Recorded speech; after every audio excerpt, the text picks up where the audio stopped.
4 of them were electrocuted, I said, remembering. 5 with Becker. His nostrils turned to me in an interested way. I understand you're looking for business. The juxtaposition of these 2 remarks was startling. Gatsby answered for me. Oh, no, he exclaimed. This isn't the man. No. Mr. Wolfsheim seemed disappointed. This is just a friend. I told you we'd talk about that some other time. I beg your pardon, said Mr. Wolfsheim. I had a wrong man. A succulent hash arrived, and Mr. Wolfsheim, forgetting the more sentimental atmosphere of the old metropole, began to eat with ferocious delicacy. His eyes, meanwhile, roved very slowly all around the room. He completed the arc by turning to inspect the people directly behind. I think that, except for my presence, he would have taken one short glance beneath our own table. Look here, old sport, said Gadsby, leaning toward me. I'm afraid I made you a little angry this morning in the car. There was the smile again, but this time I held out against it. I don't like mysteries, I answered, and I don't understand why you won't come out frankly and tell me what you want. Why has it all got to come through Miss Baker? Oh, it's nothing underhand, he assured me. Miss Baker's a great sportswoman, you know, and she'd never do anything that wasn't all right. Suddenly he looked at his watch, jumped up, and hurried from the room, leaving me with Mr. Wolfsheim at the table. He has to telephone, said Mr. Wolfsheim, following with his eyes. Fine fellow, isn't he? Handsome to look at, and a perfect gentleman. Yes. He's an Oxford man. Oh? He went to Oxford College in England. You know Oxford College. I've heard of it. It's one of the most famous colleges in the world. Have you known Gatsby for a long time? I inquired. Several years, he answered in a gratified way. I made the pleasure of his acquaintance just after the war, but I knew I had discovered a man of fine breeding after I talked with him an hour. I said to myself, there's the kind of man you'd like to take home and introduce to your mother and sister. He paused. I see you're looking at my cuff buttons. I hadn't been looking at them, but I did now. They were composed of oddly familiar pieces of ivory. Finest specimens of human molars, he informed me. Well, I inspected them. That's a very interesting idea. Yeah. He flipped his sleeves up under his coat. Yeah, Gatsby's very careful about women. We would never so much as look at a friend's wife.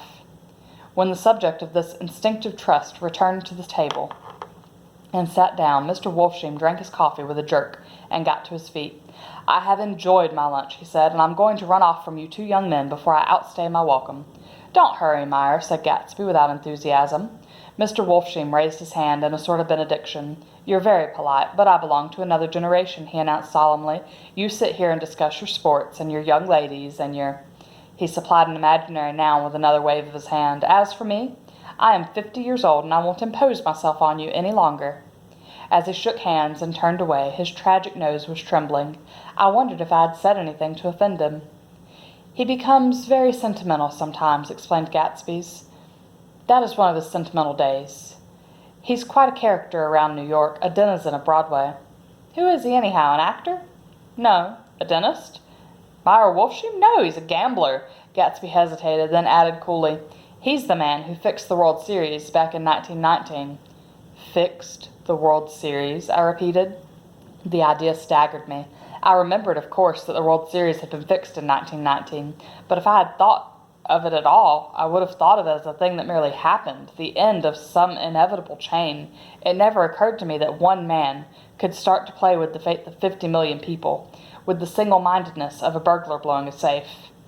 How did he happen to do that? I asked for a minute. He just saw the opportunity. Why isn't he in jail? They can't get him, old sport. He's a smart man.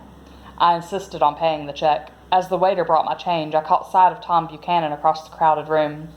Come along with me for a minute, I said. I've got to say hello to someone. When he saw us, Tom jumped up and took half a dozen steps in our direction. Where have you been? He demanded eagerly. Daisy's furious because you haven't called up. This is Mr. Gatsby, Mr. Buchanan. They shook hands briefly, and a strained, unfamiliar look of embarrassment came over Gatsby's face. How have you been, anyhow? Demanded Tom of me. How'd you happen to come up this far to eat? I've been having lunch with Mr. Gatsby. I turned toward Mr. Gatsby, but he was no longer there. One October day in 1917, said Jordan Baker that afternoon, sitting up very straight on a straight chair in the tea garden at the Plaza Hotel, I was walking along from one place to another, half on the sidewalks and half on the lawns. I was happier on the lawns because I had on shoes from England with rubber knobs on the soles that bit into the soft ground. I had on a new plaid skirt, also that blew a little in the wind, And whenever this happened, the red, white, and blue banners in front of all the houses stretched out stiff and said tut-tut-tut-tut in a disapproving way.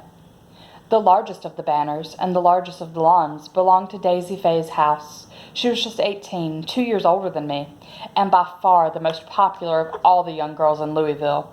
She dressed in white and had a little white roadster, and all day long the telephone rang in her house, and excited young officers from Camp Taylor demanded the privilege of monopolizing her that night.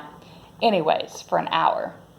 When I came opposite her house that morning, her white roadster was beside the curb, and she was sitting in it with a lieutenant I had never seen before. They were so engrossed in each other that she didn't see me until I was 5 feet away. "Hello, Jordan," she called unexpectedly. "Please come here." I was flattered that she wanted to speak to me because of all the older girls I admired her most. She asked me if I was going to the Red Cross and make bandages. I was. Well then, would I tell them that she couldn't come that day? The officer looked at Daisy while she was speaking in a way that every young girl wants to be looked at sometime, and because it seemed romantic to me, I have remembered the incident ever since. His name was J. Gatsby, and I didn't lay eyes on him again for over 4 years. Even after I'd met him on Long Island, I didn't realize it was the same man. That was 1917. By the next year, I had a few beaux myself, and I began to play in tournaments, so I didn't see Daisy very often. She went with a slightly older crowd, when she went with anyone at all. Wild rumors were circulating about her, how her mother had found her paying her bag one winter night to go to New York and say goodbye to a soldier who was going overseas. She was effectually prevented, but she wasn't on speaking terms with her family for several weeks. After that, she didn't play around with the soldiers anymore, but only with a few flat-footed, short-sighted young men in town who couldn't get into the army at all. By the next autumn, she was gay again, gay as ever. She had a debut after the armistice, and in February, she was presumably engaged to a man from New Orleans. In June, she married Tom Buchanan of Chicago with more pomp and circumstance than Louisville ever knew before. He came down with 100 people in 4 private cars and hired a whole floor of the Mulebach Hotel. And the day before the wedding, he gave her a string of pearls valued at $350,000. I was a bridesmaid. I came into her room half an hour before the bridal dinner and found her lying on her bed as lovely as the June night in her flowered dress and as drunk as a monkey. She had a bottle of Sauterne in one hand and a letter in the other. "Gratulate me," she muttered. "Never had a drink before, but oh, how I do enjoy it." "What's the matter, Daisy?" "I was scared, I can tell you. I'd never seen a girl like that before." "Here, dearest." She groped around in a wastebasket she had with her on the bed and pulled out the string of pearls. "Take 'em downstairs and give 'em back to whoever belong to. Tell 'em all Daisy's changed her mind. Say, Daisy changed her mind." She began to cry. She cried and cried. I rushed out and found her mother's maid, and we locked the door and got her into a cold bath. She wouldn't let go of the letter. She took it into the tub with her and squeezed it up into a wet ball, and only let me leave it on the soap dish when she saw that it was coming to pieces like snow. But she didn't say another word. We gave her spirits of ammonia and put ice on her forehead and hooked her back into her dress, and half an hour later, when we walked out of the room, the pearls were around her neck and the incident was over. Next day at 5 o'clock, she married Tom Buchanan without so much as a shiver and started off on a 3 months' trip to the South Seas. I saw them in Santa Barbara when they came back, and I thought I'd never seen a girl so mad about her husband. If he left the room for a minute, she'd look around uneasily and say, "Where's Tom gone?" and wear the most abstracted expression until she saw him coming in the door. She used to sit on the sand with his head in her lap by the hour, rubbing her fingers over his eyes and looking at him with unfathomable delight. It was touching to see them together. It made you laugh in a hushed, fascinated way. That was in August.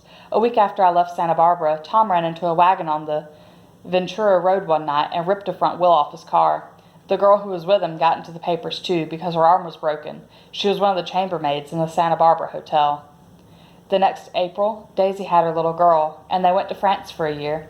I saw them one spring in Cannes and later in Deauville, and then they came back to Chicago to settle down. Daisy was popular in Chicago, as you know.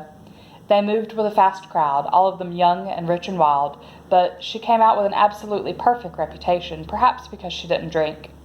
It's a great advantage not to drink among hard-drinking people. You can hold your tongue, and, moreover, you can time any little irregularity of your own so that everybody else is so blind that they don't see or care.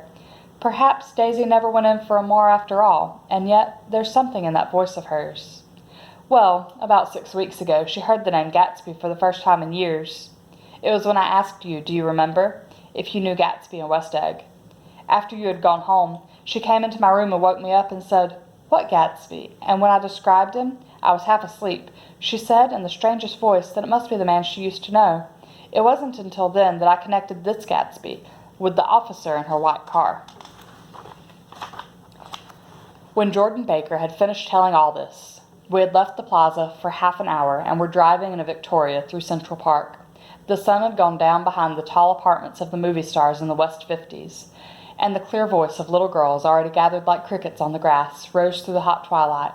"I'm the Sheik of Araby, your love belongs to me. At night when you're asleep, into your tent I'll creep." It was a strange coincidence, I said, but it wasn't a coincidence at all. Why not? Gatsby bought that house so that Daisy would be just across the bay. Then it had not been merely the stars to which he had aspired on that June night. He came alive to me, delivered suddenly from the womb of his purposeless splendor. "He wants to know," continued Jordan, "if you'll invite Daisy to your house some afternoon and then let him come over." The modesty of the demand shook me. He had waited 5 years and bought a mansion where he dispensed starlight to casual moths, so that he could come over some afternoon to a stranger's garden. Did I have to know all this before he could ask such a little thing? "He's afraid. He's waited so long. He thought you might be offended. You see, he's a regular tough underneath it all." Something worried me. "Why didn't he ask you to arrange a meeting?" "He wants her to see his house," she explained, "and your house is right next door." "Oh." "I think he half expected her to wander into one of his parties some night," went on Jordan. "But she never did. Then he began asking people casually if they knew her, and I was the first one he found. It was that night he sent for me at his dance, and you should have heard the elaborate way he worked up to it. Of course, I immediately suggested a luncheon in New York, and I thought he'd go mad. 'I don't want to do anything out of the way,' he kept saying. 'I want to see her right next door.' When I said you were a particular friend of Tom's, he started to abandon the whole idea. He doesn't know very much about Tom, though he says he's read a Chicago paper for years just on the chance of catching a glimpse of Daisy's name." It was dark now, and as we dipped under a little bridge, I put my arm around Jordan's golden shoulder and drew her toward me and asked her to dinner. Suddenly I wasn't thinking of Daisy and Gatsby anymore, but of this clean, hard, limited person who dealt in universal scepticism and who leaned back jauntily just within the circle of my arm. A phrase began to beat in my ears with a sort of heady excitement. "There are only the pursued, the pursuing, the busy, and the tired. And Daisy ought to have something in her life," murmured Jordan as to me. "She doesn't want to see Gatsby?" "She's not to know about it. Gatsby doesn't want her to know. You're just supposed to invite her to tea."